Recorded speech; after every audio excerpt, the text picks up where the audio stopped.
Hello survivors and welcome to another video.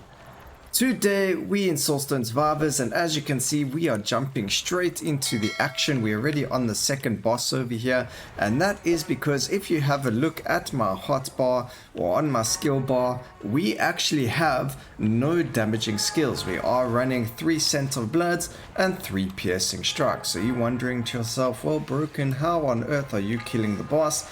And well, that is actually because Piercing Shout applies negative effects to the enemies. So all we're doing is running around and allowing it to kill things. The only thing is it takes a really long time to do. Now the one thing is these are not affected by multicast, so we are actually going to get rid of the multicast upgrades, and then damage increases increase the potencies of them, so that's really good for the Scent of Bloods.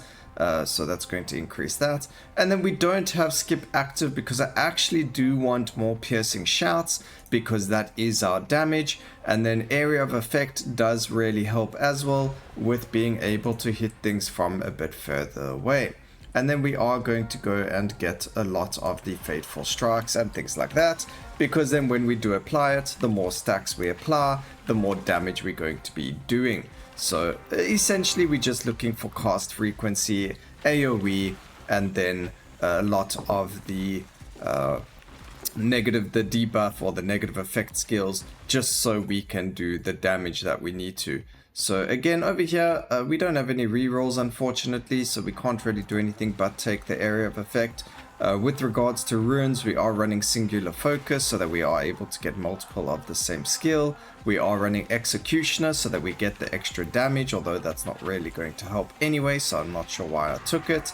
Although it does increase, it actually does increase the dot damage, so you know, good thing we did take it.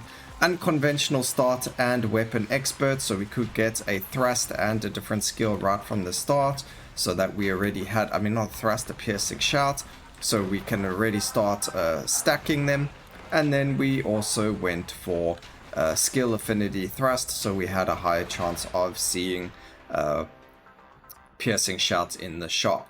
Now over here again, we don't really have anything. We can banish the block and the armor, we don't need them.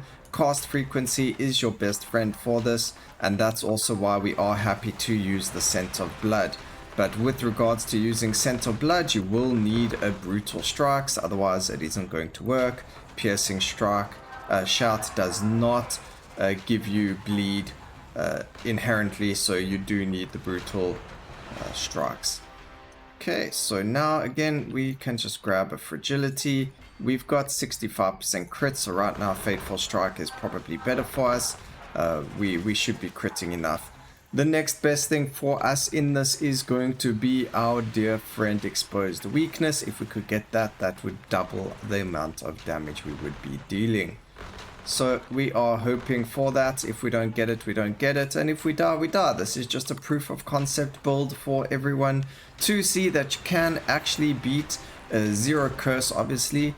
But you can beat the game without actually using any damaging skills. You can just use the piercing shout, which to me is pretty cool. You know, look, we're killing Alexi the Chaos Bringer, although it does take really long, and the 4th and 5th boss are probably going to take forever to kill, although they're about to spawn now at the same time.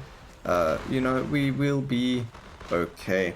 I think the best thing here is as long as we are able to spawn them quick enough, their HP won't be too high.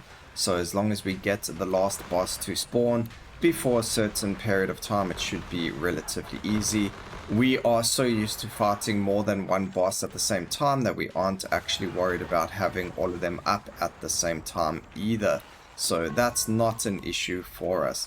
There is another piercing shout. That's fantastic. Let's just look over here which one's got the least effect, and it looks like it's going to be the 3rd one and then the last one as well. So that's great. We did just pick up another piercing shout, which is additional damage, which is fantastic.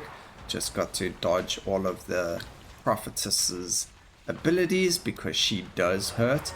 But as you can see, we're dealing a lot of damage now. Again though, this is Curse 0, so it isn't too difficult. I don't know how far you can get with this, but really cool. We could go fire shield, but we're not, because we are trying to do a piercing shot only. I mean, we know that fire shield can do a lot of damage, and we could even do something like a fire shield only run in the future as well. So that could be quite interesting as well. If you guys enjoyed this one, make sure to hit that like button. Let's see if we can get this video to something ridiculous like 200 likes, and then we will do a fire shield only run as well. Or maybe even some other of the buffs like intimidating shout, just on harder curse difficulties. So if you feel like torturing me, or if you just enjoy the video in general, make sure to slap that like button, and let's keep this really awesome trend of wacky stuff going.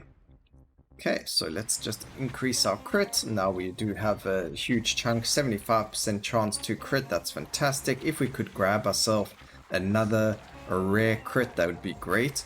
But otherwise, we're just stacking all of these. So now we got 5 of these, dealing 400 damage for the 5 stacks of burn that we apply. Let's see what's dealing the most amount of damage over here. So we've got, where is it? Spontaneous is on 700. Brutal Strikes is only 244. 391 over there, but we've also got the Doom to Daze. We do have Fragility to Bleed. Poison's 580, well, 372. What's making the number change? That's weird. Alright, anyway, not that that matters. We are over here now. We could go Daze to Burn. No, we can't. As it is, we don't apply enough Doom or anything substantially. So to get your Doom to go to Dazed, and then from Dazed to Burn is just unreliable. So unfortunately, there is no other way for us to get the, the Dazed to Burn running smoothly. And because it's just not efficient right now. Oh, that's what was increasing our damage. Oops. At least our passive increases our damage as well. So getting the Desperado buff isn't well worth it. Alright, the final boss spawns alongside all of these tornado dudes, so that's a bit hectic, but that's why we do want to get area of effect, so you don't have to worry about being too close to the boss to affect him with your, all of your debuffs or negative effects. But there we go, we nearly dead. I mean, we're not nearly dead, the boss is nearly dead. We're about halfway done, and again, just depending on how quickly you are able to summon them, will determine how difficult it will be to kill them further on with regards to their life, because like we mentioned yesterday, the amount of life the bosses have is determined by how quick you are in the run. So if you had to do a 30-minute run, the boss is going to have a whack ton more HP than if you had to do a 10-minute run.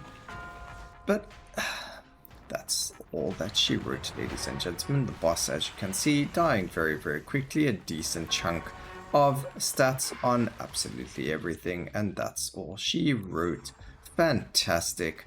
A really, really interesting build over there. I would have liked 6 piercing shouts, but, we kind of got to go with what we've got.